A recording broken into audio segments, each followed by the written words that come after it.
Maddie has news about Starfield, Bethesda. I haven't seen any of this. Fallout leaks again. I don't know if this is about the TV show. Who knows? Let's find out, though, together. Grow and learn together from the one and the only MrMattyPlays. Link to the video going in chat. Show him some love. We love Matty here. And let's see what he's got. Salutations, everybody. It is Matty here today, sitting down for some Bethesda news. Now, wait, before you get all bent. I always love Matty's earrings. Like, I guess they're not earrings, they're studs. They're Pokeballs. I love it. Out of shape. Not a negative news video this time around. I know. Last week brought us back to the very scary times of the canvas bag shortage of 2018. Just terrifying times that. But I'd have to say. Oh, yeah. You guys remember that? Fallout 76? They didn't send out canvas bags. It was like this gross nylon. And when asked why that it didn't match the product description or the pictures, Bethesda came back and said, well, it's because there's a canvas shortage.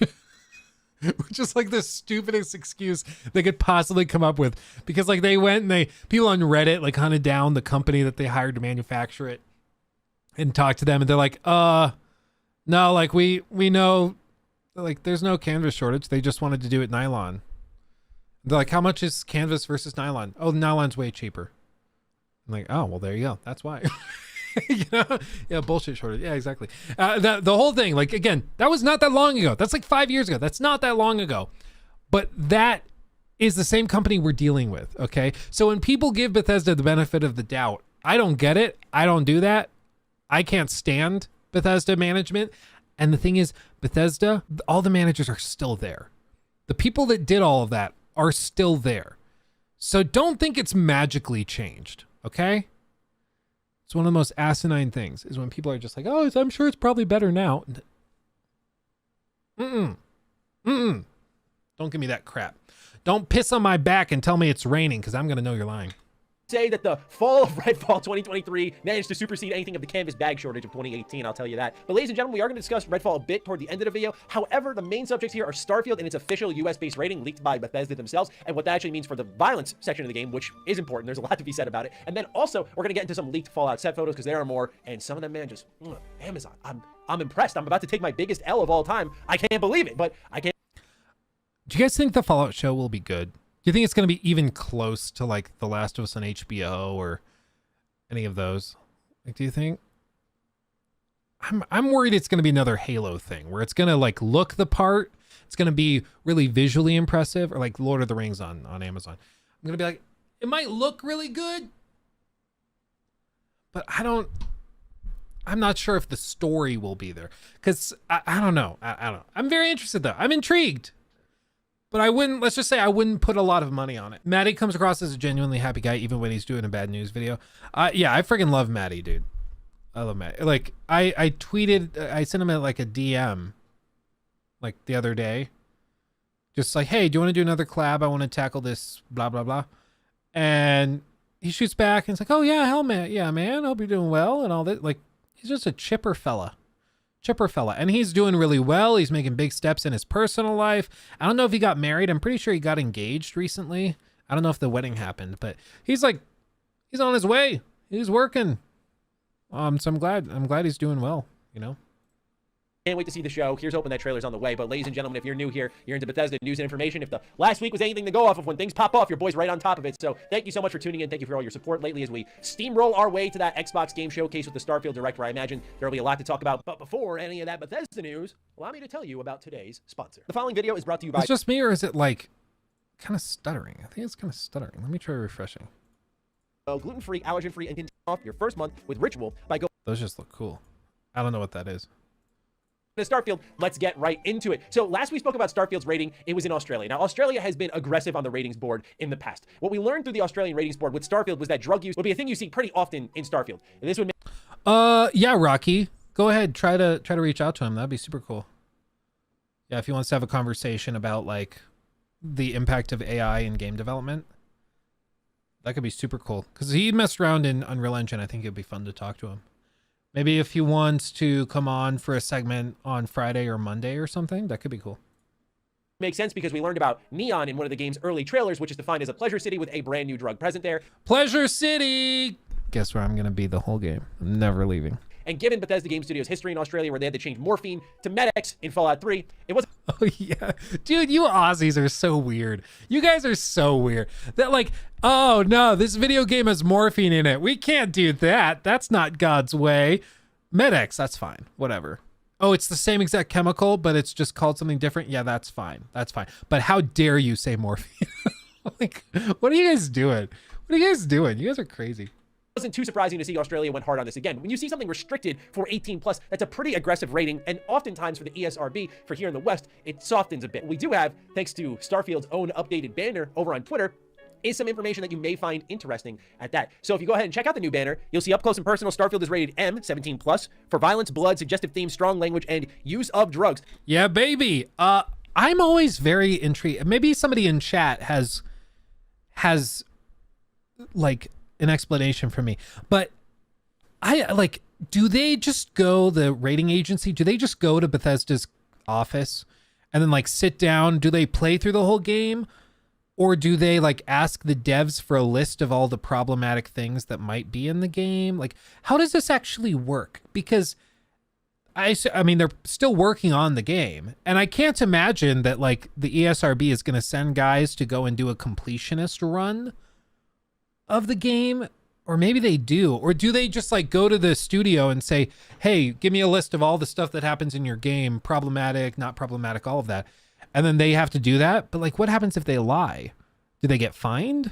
What if they say like, oh yeah, there's all this, but they don't mention this optional side quest where something really messed up happens that would take it from teen to M, or from M to adults only? Like, you know, like, is it just about asking and then they could be punished by fees or fines if they aren't totally truthful? I've always been fascinated by it. I don't know. They play the whole thing. I'm guessing they ask. Honor system. I mean, I'm sure that they get dinged pretty hard if there's something that they add to the game that was not communicated to regulators. It's not a thing you want to do. But yeah, it's just always fascinated me, that process. I feel like I saw some documentary way back in the day where they explained it, but I cannot for the life of me remember what it was or what. I remember our media going crazy over Call of Duty's No Russia mission back in the day. Yeah. Now, following Bethesda slipping out the rating from the ESRB, the rating summary has now been published in the... Wait, hold on. A quick search says the devs send a video and a team of 3 reviews it using a questionnaire as guidelines. Okay. The ESRB ratings for video games are based on the consensus of at least 3 specially trained raters who will collectively assess a game's content and deliberate about what rating should be assigned to a game. Okay. Interesting. Yeah, I just did search myself, and it looks like they send a self-report on a questionnaire. I'm guessing there's fines involved if they misreport. Yeah, I would assume so. Prior to release, they fill out a questionnaire, quickly assigns game or apps rating category, content descriptions, interactive elements, or digital games. Like in films, I remember it's like, at least in the US, you're allowed like 1 F-bomb in a movie, and it still retains PG-13. If you have 2, it becomes rated R. So like, we saw Guardians of the Galaxy the other night, the new one, and they have 1 F-bomb in the whole movie. And like, you can tell when it happens, they're really happy about it. They savor it and then they move on, but they don't do another one. So I think that's a similar thing. It's probably fines involved if you're not, if you're not super upfront and honest about it. And there's quite a bit of information we can take away from this beyond any of the blood and gore stuff we're going to get into, which is the rating summary here. It says this is an open world role-playing game in which players assume the role of a miner tasked with finding artifacts across the galaxy. From first/third person perspectives, players interact with various characters, complete quests, and search for supplies while battling enemies like humans, robots, alien creatures. Players use futuristic guns, lasers, axes, and explosives to kill enemies. Combat is fast-paced with frequent gunfire, cries of pain, and explosions. Attacks on some enemies can result in blood splatter effects. Several environments depict bloodstains on the ground around corpses, so there's your environmental storytelling. The game contains some suggestive... I mean, it's also just blood. material in the dialogue, and after sharing a bed with characters, so this is going to be that Fallout 4 type of romance, they say, life is a sexually transmitted disease that's 100% fatal, or I'm all for getting a little wild, but next time let's try it without the jetpacks. Kind of reminds me of McCready with the mute fruit stuff. Talk about seeing stars. Woo, that was amazing. A fictional drug, Aurora, so this goes back to the neon planet we were talking about, is prominent in the game with a section involving players' characters working in an illicit drug lab. Players can also obtain Aurora by stealing or buying it from vendors. Consuming Aurora result in a distortion effect on the screen, which we've seen before in Fallout. The words fuck and bullshit appear in the game. Now, what's also caught people's eyes, because the rest of that's pretty self-explanatory, is the bottom left corner where they mention in-game purchases. Now, a lot of folks went, oh, it's microtransactions. And hey, that's always possible because technically Creation Club is a microtransaction storefront. This could also be based off our speculation and purely speculation that Skyrim is going to get some sort of marketplace. That's a whole separate topic we've done deep dives on if you want to check out that. Wait, is he playing at double speed? Matty. No, I'm playing it at 1.5 speed. It's me. I'm the problem. I was like, this gameplay is too fast. Going to get some sort of marketplace. That's okay. A whole separate topic. Yeah. I was like about to get triggered because you like we did that story where we looked on Twitter and we found all the people on Twitter that were sharing videos of Starfield gameplay running at double speed. And they're like, look how fast paced this combat is. I was like, yeah, you literally doubled it. It's double as fast paced as it actually is. It was normally paced and now it's fast paced. And I about got triggered because I was like, oh no, Maddie's doing it too. But no, I was playing the video on 1.5 speed. That's why. Okay, it's me. It's just me. I'm the problem. We've done deep dives on. If you want to check out that content, it is still available. But I had predicted that if Skyrim's going to get a marketplace and Starfield is likely going to be the only entry in the series we get for at least probably a decade when you think about Elder Scrolls 6 and Fallout 5 being the next games from Bethesda Game Studios, we're probably not going to see Starfield for a while, so you need content in the game that's going to support itself, and Bethesda can only spread themselves so thin, so what do? They have the fans make the content. That's where the marketplace. Man, watching it in real time, I'm sorry, the combat and gunplay looks so bad. Am I just a prick?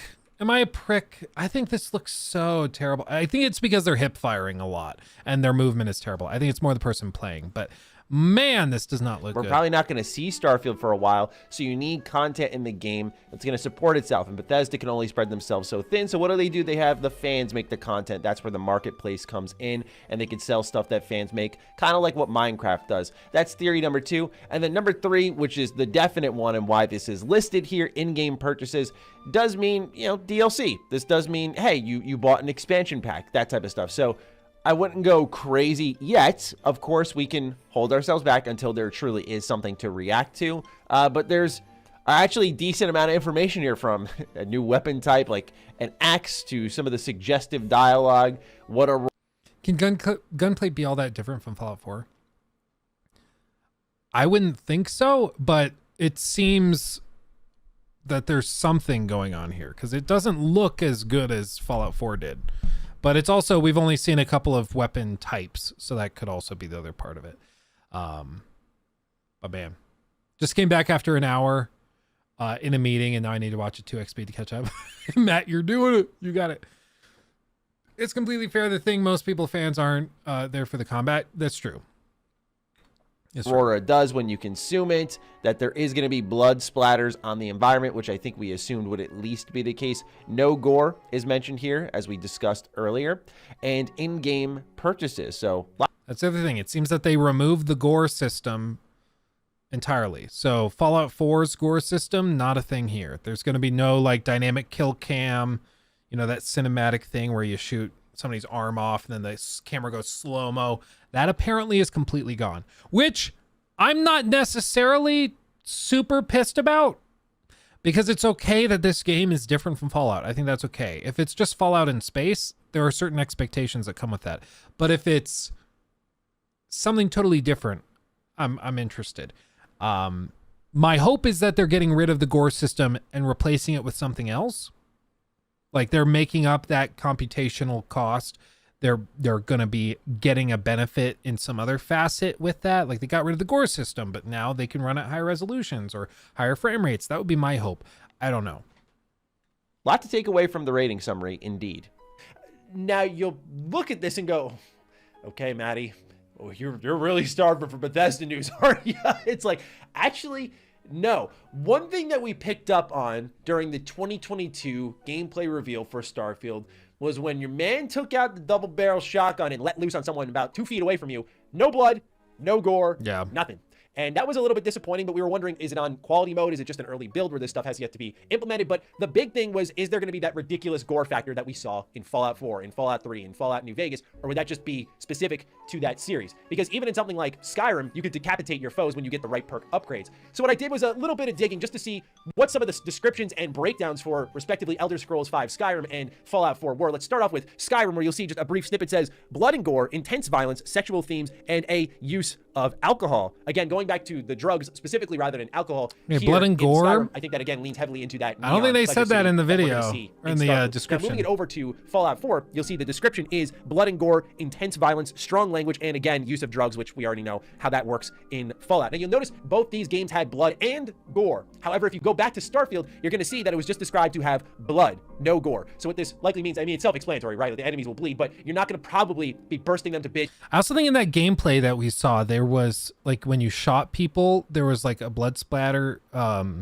transparent effect that popped up and like spattered out. It didn't splash on the floor or anything, but it just like it did have a bullet impact blood spatter. This is blood spatter apparently, but it doesn't seem like there's anything here in terms of gore. So if you're expecting that, don't.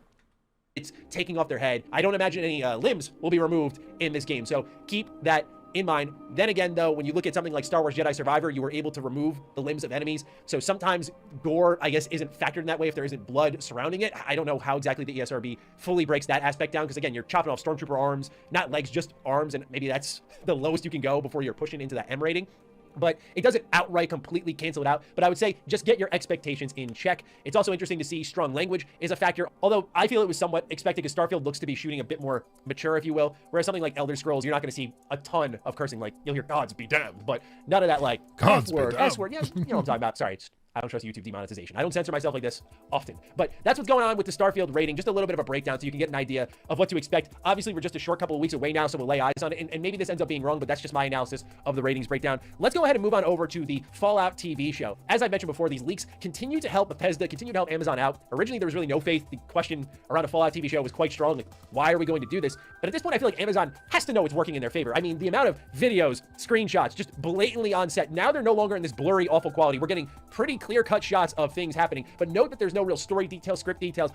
Call me slow on the matter, but I'm starting to wonder if we got a couple of plants on the scene here to slowly market it to the hardcore fan base to kind of get the energy going. Because before this, I wouldn't be surprised if they were doing that. If this was like a psyop internal thing, I wouldn't be surprised at all. and it's purely anecdotal, there really wasn't hype. There was curiosity, maybe morbid curiosity at that, but there wasn't like, oh my god, it's a Fallout show. It was more like we want a game. Why are y'all making a show? I guess we'll take it. But now it's more like, okay, bring on the show. Bring on the show. So here are 4 new shots we're going to go over. Let's start with what I think is the most important one of them all. Our first look at ghouls in the Fallout TV show. And you'll see here this same character that we've seen, I believe, as a teacher in one of the shots earlier on, is handing a bottle of Nuka-Cola to a ghoul. Now, in the terms of the actual ghoul's presentation, I like how he's got a cigarette in his mouth. I got to say that this looks pretty good to me. A little spongy, if you will. I was hoping to see a couple more patches of skin ripped off, but we'll see afterwards with the editing that goes on with these shows, how they turn out. But as And post-processing, I mean, they can also do post-processing stuff. And then they also can, like, you never know if they're going to try to make it look wet and gooey. They spray it before each take with a water bottle or something. the starter, this looks pretty good to me and is a good indication of our first look at ghouls. We already know that we have Walter Goggins stepping in as one of the main characters who will be a ghoul in this show, so I'm very excited to see that angle. And continuing on, we get a look at some in-universe objects like a terminal. And I love the detail here because I'm pretty sure, and I can't tell even when I zoom in because the image is low res, but I think that the Vault Tech logo on the ruler, I just appreciate that because it's not going to be picked up by most people, I imagine, especially when you're watching the show, like who cares? But I just really appreciate the lengths they're going to. You can see the Vault Tech symbol surrounding the window itself, but this terminal... Yeah, man, I'm interested. I don't know. I don't think anybody's doubting their ability to do really, really good work in terms of set pieces and set building and those finer details. These shows tend to be like built, they rise or they fall on their writing. And I just don't know. I don't know if they're going to be able to rise to that occasion. Because also, like, Fallout isn't really entirely about the stories. Like, it's about the smaller stories, but it's more about the world itself, like the wastes, you know, and the the world after. So if you can tell the story of the world, maybe in smaller vignettes, you could tell the story in a similar way. Almost do like an Octopath Traveler thing, where you take like 8 different characters and bring them through in a web. That could be interesting. I don't know. It's going to be interesting.